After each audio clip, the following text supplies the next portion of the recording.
Oke, sekali lagi shalom saudara.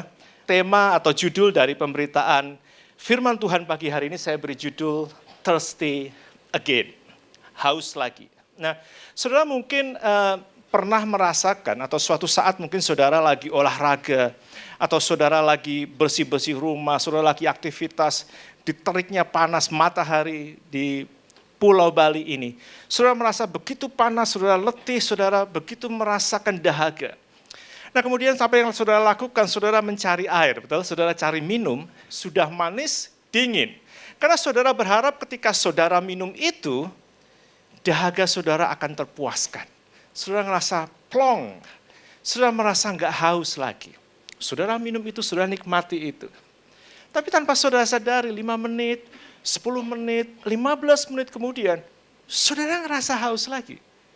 Betul kan? Saudara sering merasa gitu kan? Saudara merasa haus lagi. Karena saudara minum air dingin plus saudara minum air yang manis. Saudara minum gula tanpa kita sadari bahwa minuman yang manis itu menambah kadar gula dalam darah kita dengan cepat. Dan itu membuat kita akan mudah haus. Jadi ketika kita berpikir kita minum itu untuk melepas dahaga kita, setelah minum itu sekian lama ternyata kita haus lagi. Ternyata itu enggak membuat kita puas. Ya, sama halnya yang terjadi ketika itu di Taman Eden, pada waktu Adam dan Hawa, Tuhan berikan keleluasaan. Dikatakan di sana, semua yang ada di sana mereka boleh nikmati. Semuanya saudara. Waduh itu tanaman, kalau kita ngomong itu sayur-sayuran, buah-buahan, ada hewan di sana. Semua untuk mereka kuasai, mereka kelola, dan mereka nikmati. Tapi one beautiful day, suatu hari yang indah datanglah seekor ular. Dia datang pada mereka, secara spesifik dia pertama kali datang pada Hawa. Dan ini dalam bahasa bebas saya ya, bahasa sehari-hari. Ular menawarkan sesuatu pada mereka yang mungkin cukup menarik buat mereka. Ular mungkin berkata gini, hey selama ini kalian ini kan cuma bisa menikmati ciptaan Tuhan. Kalian cuma bisa menikmati ciptaannya. Gimana kalau saat ini kalian bisa menjadi sama dengan penciptanya. Kalian gak cuma menikmati ciptaannya, tapi kalian bisa menjadi sama dengan sang pencipta. Dan mungkin mereka mulai berpikir, memang nikmat menikmati ciptaan Tuhan, tapi alangkah lebih nikmatnya kalau mereka bisa menjadi sama seperti penciptanya. Saudaraku, dan hari itu pertama kalinya kedagingan dan nafsu manusia diuji. Dan mereka jatuh dalam dosa. Saudaraku, Pengkhotbah 1 ayat 5-8, firman Tuhan berkata, matahari terbit, matahari terbenam, lalu terburu-buru menuju tempat ia terbit kembali. Angin bertiup ke selatan lalu berputar ke utara, terus menerus ia berputar dan dalam putarannya angin itu kembali. Semua sungai mengalir ke laut, tetapi laut tidak juga menjadi penuh. Kemana sungai mengalir, ke situ sungai mengalir selalu. Segala sesuatu menjemukan, sehingga tak terkatakan oleh manusia. Mata tidak kenyang melihat, telinga tidak puas mendengar. Segala sesuatunya sama, saudara. Di dalam pengkhotbah dikatakan semua yang terjadi sudah pernah terjadi dan akan terjadi. Segala sesuatunya akan berulang. Mata tidak kenyang melihat, telinga tidak puas mendengar. Di dalam salah satu terjemahan bahasa Inggrisnya dikatakan boring to the eye, boring to the ear. Sangat membosankan untuk mata, sangat membosankan untuk telinga. Saudaraku, dari Pengkhotbah 1 ini ketika saya renungkan, saya mulai mengerti kenapa manusia merasa mudah begitu cepat bosan dengan segala sesuatu yang ada pada dirinya. Mereka merasa enggak puas. Sulit sekali untuk merasa puas dan bahagia dengan apa yang ada. Karena kita seringkali enggak menemukan makna atau nilai dari apa yang sudah ada pada kita hari ini. Saudaraku, mengapa ada orang yang menikah, kemudian mungkin salah satunya keluar dari rumah, kemudian mungkin berselingkuh, dan kemudian berakhir pada perceraian. Karena mereka berpikir kalau namanya menikah pasti mereka mendapatkan kepuasan. Mereka pasti mendapatkan kebahagiaan. Tapi ketika persoalan datang, dan mereka nggak tahu makna dari sebuah komitmen pernikahan, mereka menjadi kecewa dan berakhir dengan perceraian. Mereka pikir pernikahan bisa membuat mereka konten, membuat mereka full, membuat mereka bahagia.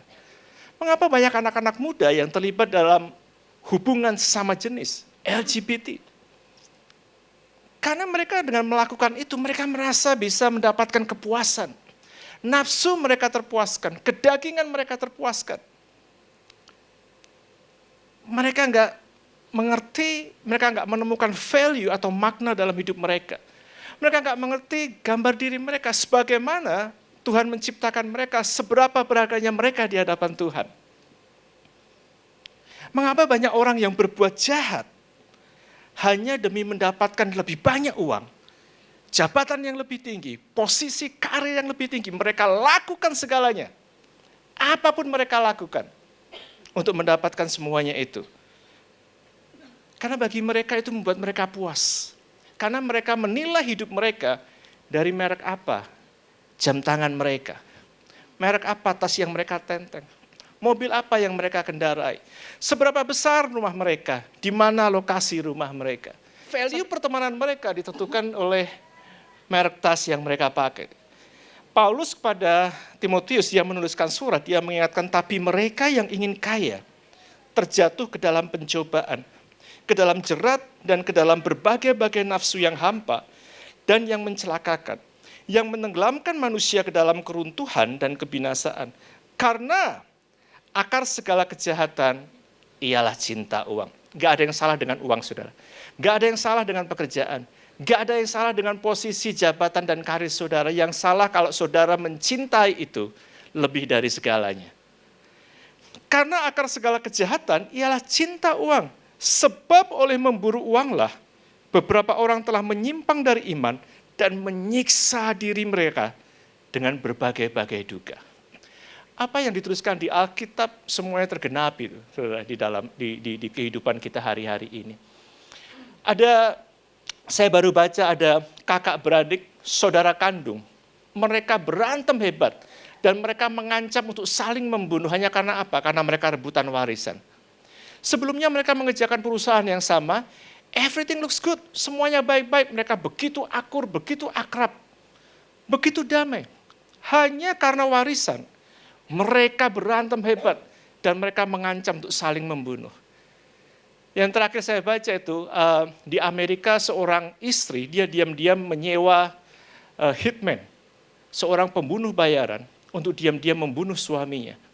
Karena dia menginginkan warisan dari polis asuransinya. Karena kalau suaminya meninggal, dia dapat sejumlah kekayaan. Karena mereka berpikir warisan, kekayaan, itulah yang akan memberi kepuasan dalam hidup mereka. Itulah yang akan memberi kebahagiaan dalam hidup mereka. Dan itulah satu-satunya yang membuat mereka hidupnya puas. So apa yang seharusnya ada dalam hidup kita, sehingga kita nggak merasa seperti judul tadi, thirsty again. Kita mengejar sesuatu, kita dapat, kok rasanya kurang ya. Rasanya aku masih nggak puas. Kita kejar lagi, kita dapat, kita nggak puas lagi.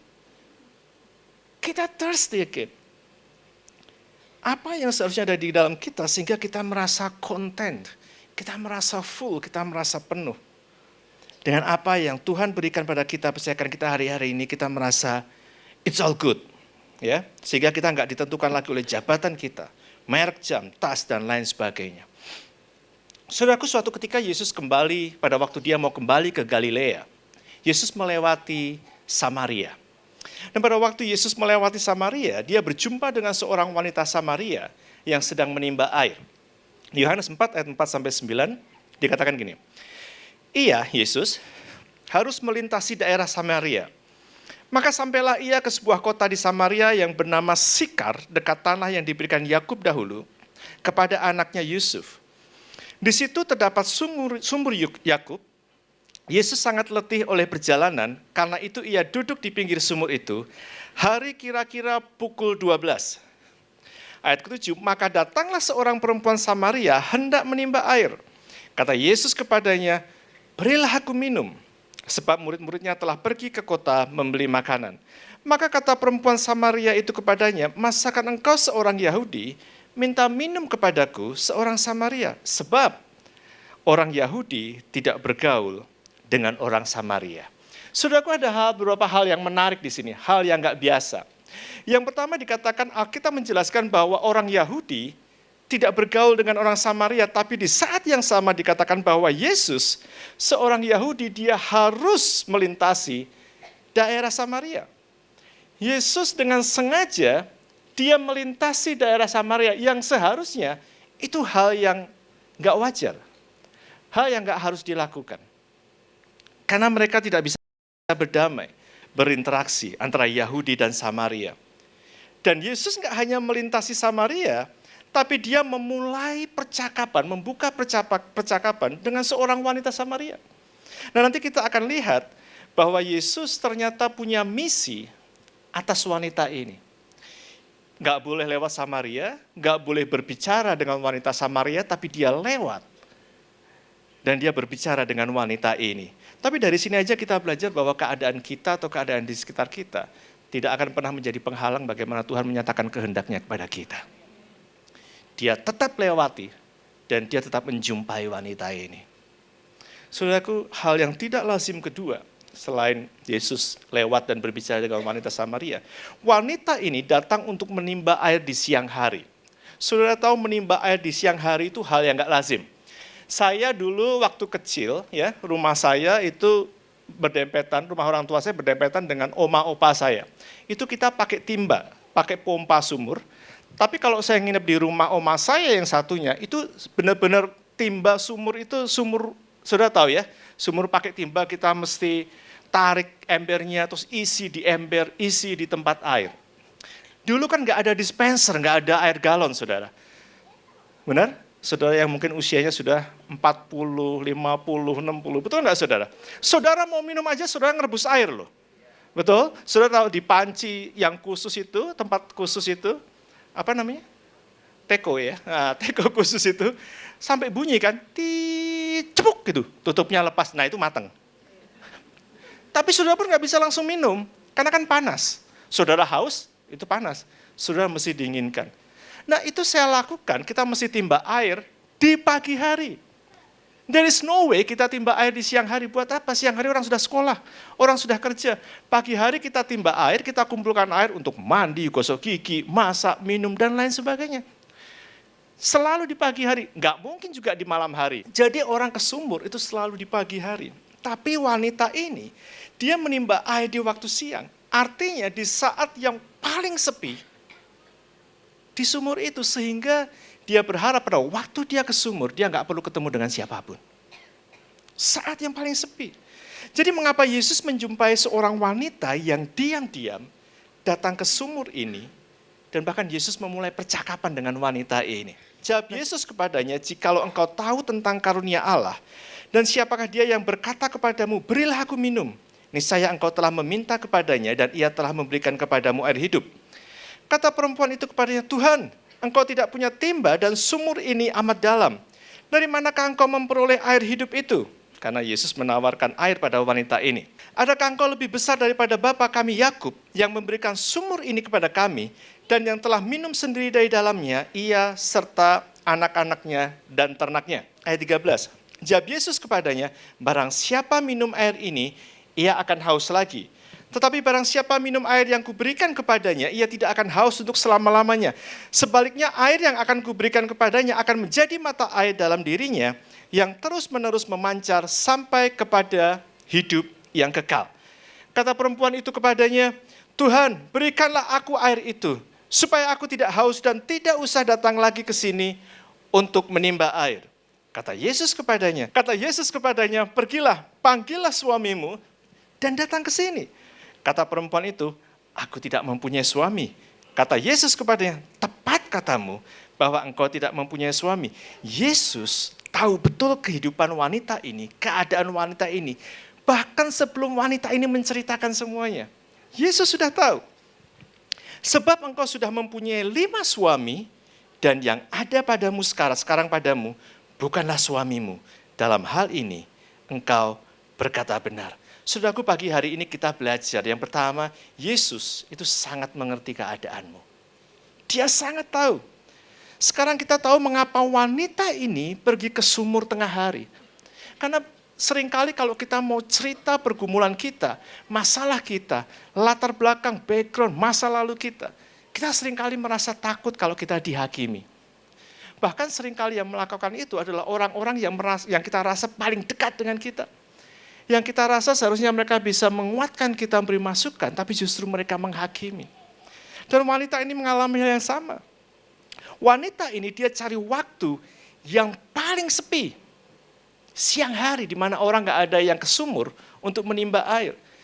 Supaya dia gak perlu bertemu dengan siapapun yang akan menghakimi dia karena masa lalu dan karena keadaannya. Dia pergi ke sumur siang hari saat gak ada siapa-siapa. Saudaraku, gak seharusnya Yesus berbicara dengan wanita Samaria ini. Tapi dia sengaja masuk Samaria dan memulai percakapan dengan wanita ini. Wanita ini kemudian minta air kehidupan pada Yesus yang Yesus tawarkan. Dia minta supaya dia gak haus lagi. Supaya dia gak perlu ke sumur itu lagi. Artinya supaya dia gak perlu menutup diri lagi. Supaya dia gak perlu diam-diam menyembunyikan masa lalunya. Supaya dia gak perlu sembunyi dari keadaannya. Dia minta air hidup itu supaya dia gak perlu ke sumur lagi. Tapi sebelum Yesus memberikannya, Yesus mau wanita ini sadar. Masalah utama yang wanita Samaria ini alami. Tadi dikatakan, saya ulangi aja ya tadi ya. Kata Yesus kepadanya, pergilah, panggillah suamimu dan datang ke sini. Kata perempuan itu, aku tidak mempunyai suami. Kata Yesus kepadanya, tepat katamu, bahwa engkau tidak mempunyai suami. Sebab engkau sudah mempunyai 5 suami, dan yang ada padamu sekarang bukanlah suamimu. Dalam hal ini, engkau berkata benar. Saudaraku, wanita ini kawin cerai 5 kali. Dia berpikir dengan dia kawin, dia akan mendapatkan kepuasan dalam hidupnya. Dia berpikir kekosongannya akan diisi ketika dia menikah. Dia akan puas dan bahagia. Ternyata dia salah. Dia kecewa. Dia nggak dapatkan itu, dia cerai. Dan dia kawin lagi karena dia masih berpikir kalau dia menikah, dia kawin lagi. Hidupnya akan terpuaskan. Hidupnya akan penuh. Dia akan merasa bahagia. Tapi dia nggak dapatkan itu lagi, saudara. Ternyata dia nggak bahagia. Dia nggak merasa puas. Dia cerai lagi. Dia kawin lagi. 2 kali, 3 kali, 4 kali. Terus menerus. Sampai ke 5 kali. Bagi wanita ini, saudara. Ternyata pernikahan menjadi pelariannya. Pernikahan menjadi pelarian wanita ini. Karena sesungguhnya something missing in her life. Ada sesuatu yang hilang. Sesuatu yang kosong dalam hidupnya. Bahkan setelah dia mencoba kepuasan, mencari kepuasan dengan menikah 5 kali, dia nggak mendapatkannya. Dia berpikir kalau dengan komitmen 5 kali aku nggak dapat, sekarang coba-coba ya nggak komitmen. Dia kumpul kebo sekali, baru kumpul kebo sekali dia berjumpa dengan Yesus. Yesus bilang yang ini pun, hei, itu bukan suamimu. Yesus bertanya pada wanita ini, bukan Yesus mau menghakimi, tapi Yesus mau membukakan mata hati wanita ini. Dia seolah mau berkata gini, masalahmu itu bukan kamu haus secara jasmani. Bukan haus di tenggorokanmu. Tapi engkau haus dalam hati dan jiwamu. Hatimu kosong dan jiwamu sedang tidak baik-baik saja. Ini bukan haus secara jasmani. Karena wanita ini berpikir bahwa kebahagiaan hidupnya pasti dia dapatkan kalau nanti dia menikah. Tapi 5 kali dia menikah, dia nggak merasa puas. Dia nggak merasa bahagia. Saudara mungkin berpikir dengan mengejar karir. Dan nanti saudara mendapatkan posisi tertentu, saudara akan merasa puas, saudara akan merasa bahagia. Saya beritahu saudara, belum tentu saudara. Saudara mungkin berpikir dengan mengerjakan apa yang saudara kerjakan saat ini. Kerja keras itu baik saudara. Tapi kalau dengan itu saudara berpikir saudara akan menjadi kaya dan bahkan sangat kaya. Dan ketika saudara kaya, saudara punya semuanya, saudara akan merasa puas dan bahagia. Saya mau beritahu saudara hari ini, belum tentu. Belum tentu saudara. Saudara mungkin berpikir dengan menikah, saudara akan merasa puas dan bahagia. Karena saudara merasa selama ini ada yang kosong dalam diri saudara. Dengan menikah, ada seseorang yang bisa menutupi kekosongan saudara. Saya mau beritahu saudara, itu berbahaya saudara. Berbahaya. Menikah itu hanya untuk orang dewasa.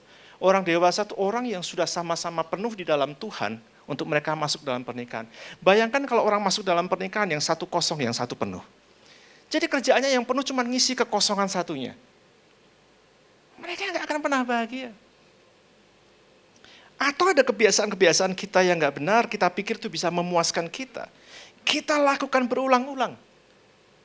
Karena kita rasa itu bisa memberi kita kepuasan tanpa kita sadari. Itu hanya pelarian kita. Yang membuat kita semakin terikat. Yesus tahu apa yang menjadi kehausan wanita ini. Bukan air di sumur itu yang dia perlukan. Tapi air kehidupan yang hanya ada pada Yesus. Kalau saudara pelajari di ayat ini, di dalam beberapa terjemahannya, kalau saudara pelajari, air ini juga berbicara tentang kasih Yesus dan keselamatan yang dia berikan. Tetapi barang siapa minum air yang akan kuberikan kepadanya, saya ulang ayat 14, ia tidak akan haus untuk selama-lamanya. Sebaliknya, air yang akan kuberikan kepadanya akan menjadi mata air dalam dirinya yang terus-menerus memancar sampai kepada hidup yang kekal. Saudaraku, air dalam sumur itu memberikan kelegaan sementara. Tapi air hidup yang Yesus janjikan, dikatakan akan menjadi mata air dalam hidup wanita itu. Yang gak cuma sementara, tapi memancar sampai kekekalan. Wanita itu menjawab, berikan aku air itu, supaya aku gak haus lagi. Karena dia tahu, cuman Yesus yang bisa memenuhi kebutuhannya. Dan saudaraku, ternyata air hidup itu bukanlah sebuah benda, bukan air yang seperti yang ada di sumur. Air hidup itu adalah sebuah pribadi, seorang pribadi. Ya, dan itu adalah Yesus Kristus Tuhan kita. Pasal berikutnya, Yohanes 7 ayat 37-38, pada hari terakhir yaitu pada puncak perayaan itu, Yesus berdiri dan berseru, barang siapa haus baiklah ia datang kepadaku dan minum. Barang siapa percaya kepadaku seperti yang dikatakan oleh kitab suci, dari dalam hatinya akan mengalir aliran-aliran air hidup. Ada sesuatu yang penting juga di bacaan kita pagi hari ini, saudara.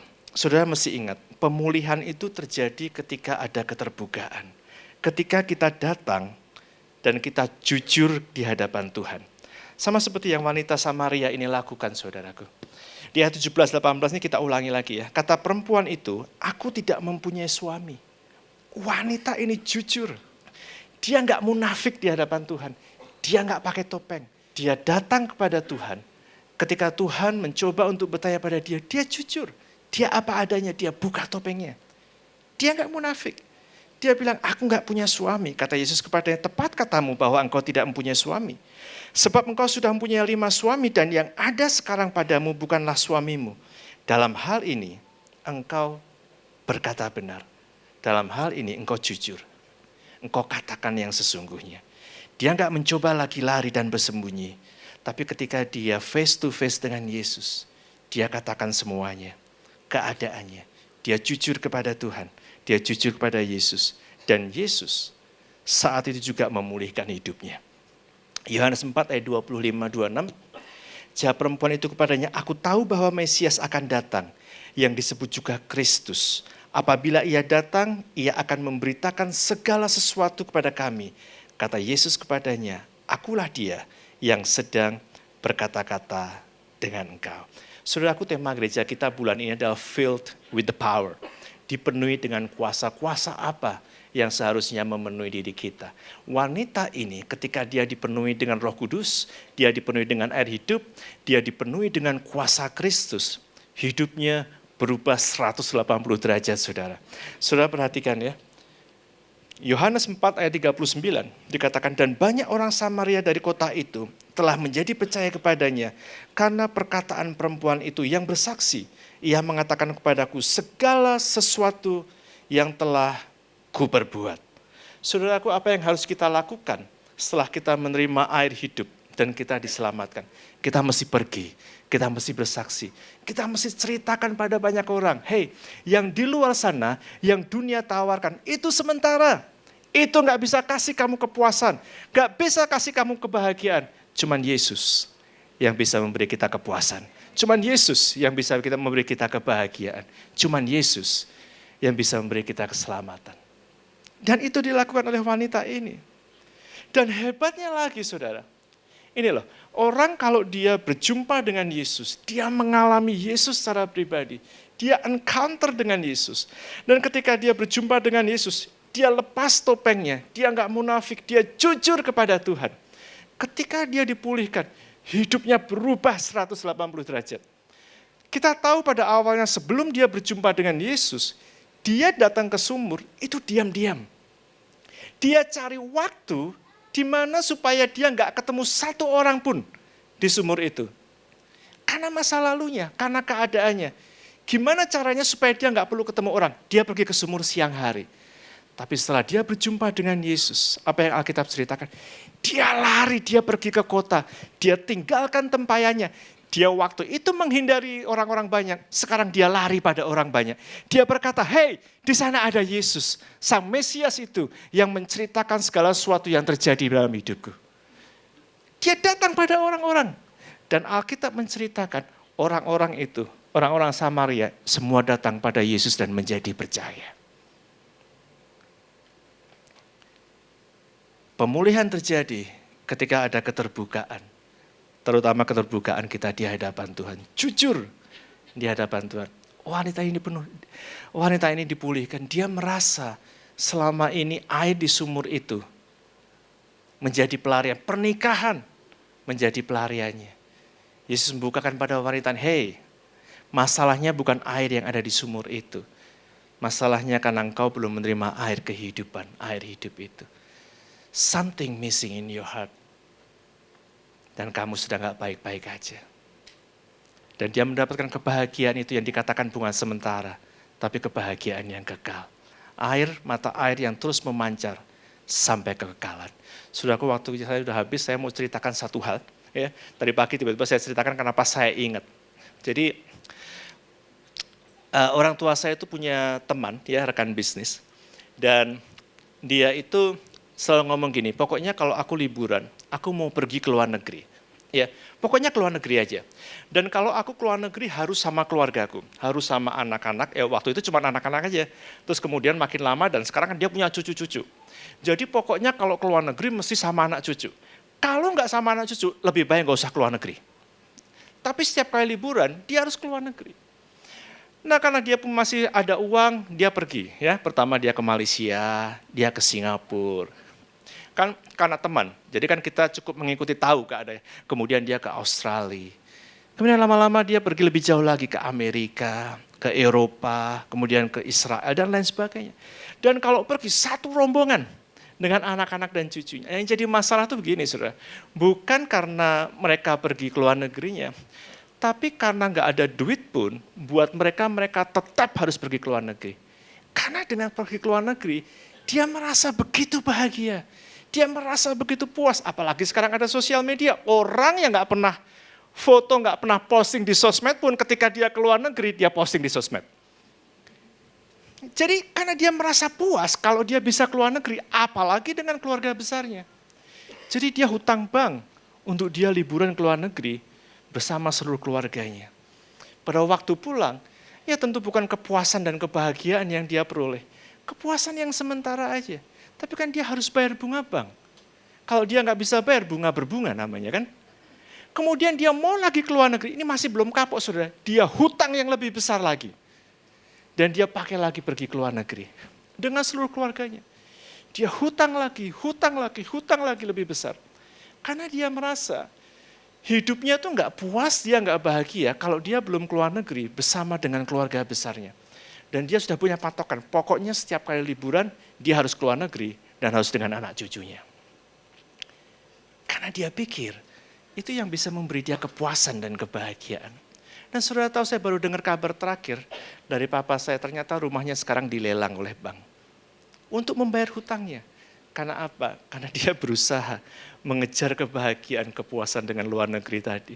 Duitnya dari mana? Pinjam ke bank. Orang akan melakukan segala hal untuk mengejar yang sementara dalam hidup ini. Karena dia berpikir, kalau dapat duit dia bahagia. Kalau dapat posisi dia puas. Kalau dapat segalanya dia bahagia. Mereka lupa bahwa kebahagiaan dan kepuasan sesungguhnya kita dapatkan ketika Yesus memenuhi kehidupan kita. Ketika kita konten, kita full di dalam Tuhan. Bukan karena merek apa yang melekat pada kita. Amin.